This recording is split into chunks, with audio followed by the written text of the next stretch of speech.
and the stars of heaven shall fall. When it's talking about the stars of heaven, we told you about that earlier. We warned you about that earlier. A star is something that shines bright in the sky. But what this is speaking about, it's more of a metaphor. It's talking about a famous person. It's talking about a politician that has a high status. What it's talking about is somebody who you would have the most esteem for and think they're somebody great. If you don't believe me, just look at the terms that are associated with star. You have superstar. That's somebody who is completely famous. Rap star. You have the Hollywood Walk of Fame, which the celebrities put their names on the stars. This place is so perverted, and I'm going to use a different term. They use the word corn star. Replace the C with a P. That's what the star is talking about. That's what the star is talking about. If you could read that part one more time from the top. And the stars of heaven shall fall. These people that we look to that have lied to us, that won't matter in the future, are going to fall. They are no longer going to be going up in front of the presidential election like, what's her name, Megan Thee Stallion, which is a star, and shaking their tail to get black votes. They're going to what? And the stars of heaven shall fall. These people are going to fall from their places. When you look at a star that's up in heaven, you have to look up. The stars look down on you because of how high they are. But if that real star fell out of heaven, you no longer are looking up at it. You get to look down.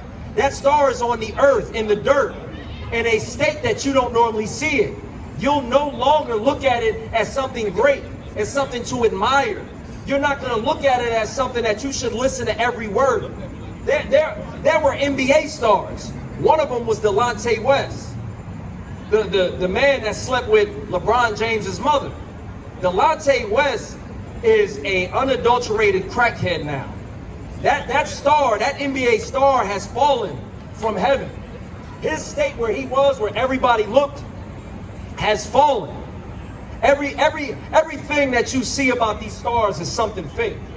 Every single thing that you see is something to get you to turn from what you should really be doing. If you could remember, I just mentioned LeBron James. Barack Obama, for all intents and purposes, is a star. But when black men were being killed in the streets, when black women were being killed in their homes, and LeBron James, which is a star, wanted to tell the people in the NBA to not play that day, to take a knee, a bigger star, Barack Obama, said, no, you need to play. Don't worry about that. The priests and the prophets of the ISUPK are going to do what the Most High says. We're going to do what Christ said. We're going to follow orders, and we're going to speak against our people being murdered and killed in the streets, even if it costs us a couple paychecks. LeBron doesn't have to work another day in his life, but he's not one of us that can come to these streets and give the people warning. Mark chapter 13, verse 25. And the stars of heaven shall fall, and the powers that are in heaven shall be shaken. Who's ruling this earth right now? Who is the superpower in this earth right now? Right.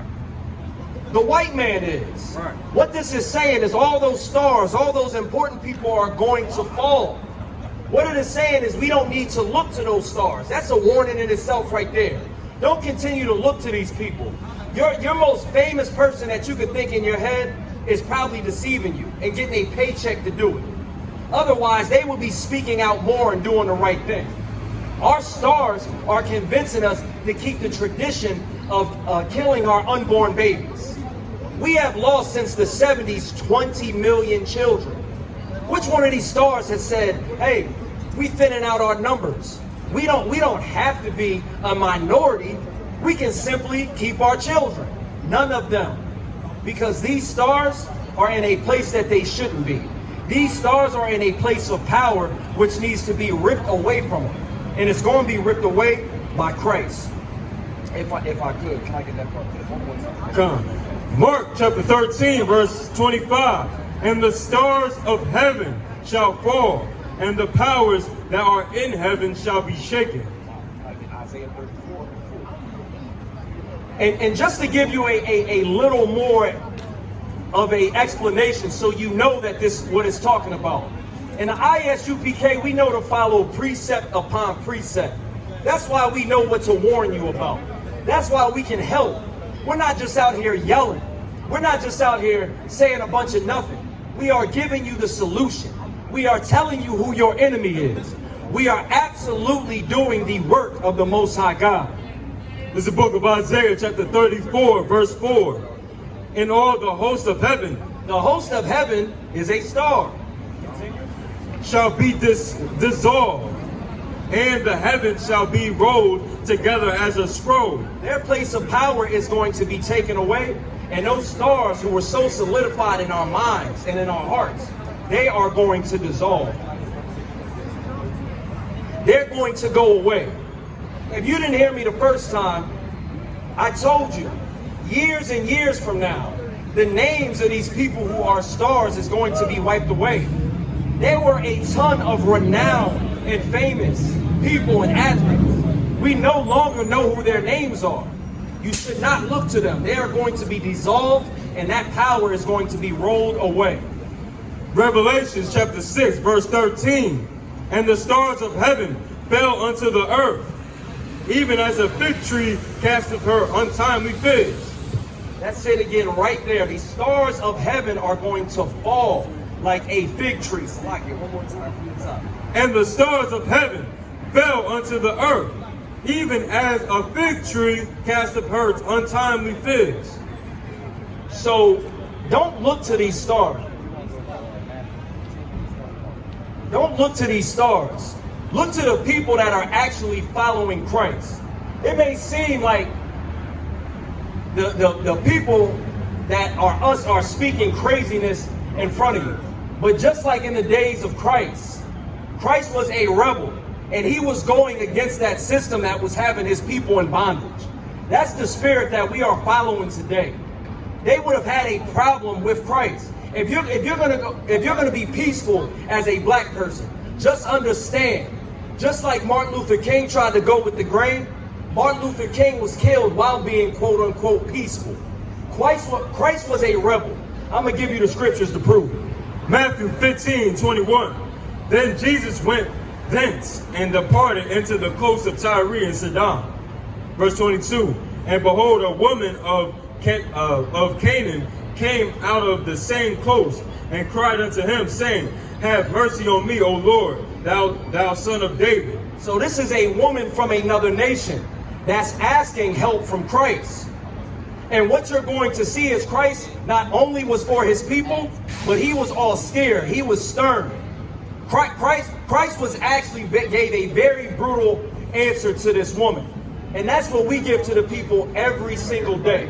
How you say it? Though I be rude in speech, that's what Christ was giving. My daughter is grievously vexed with the devil.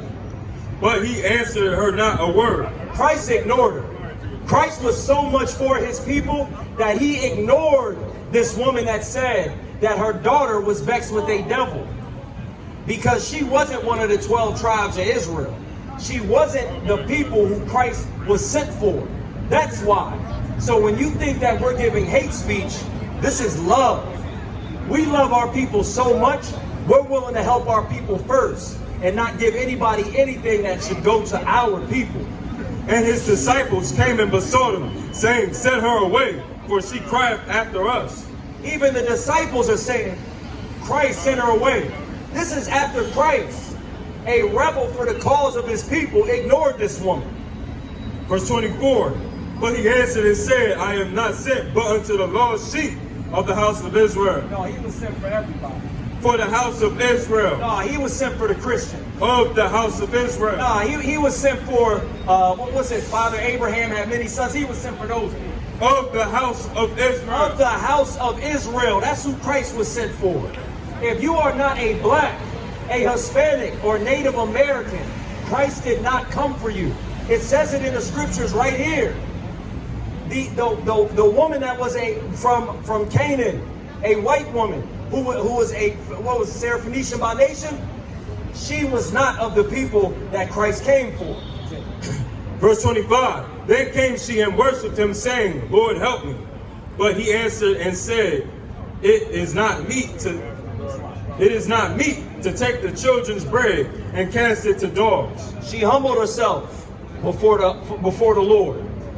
She literally humbled herself before an angry black man that came to save his people.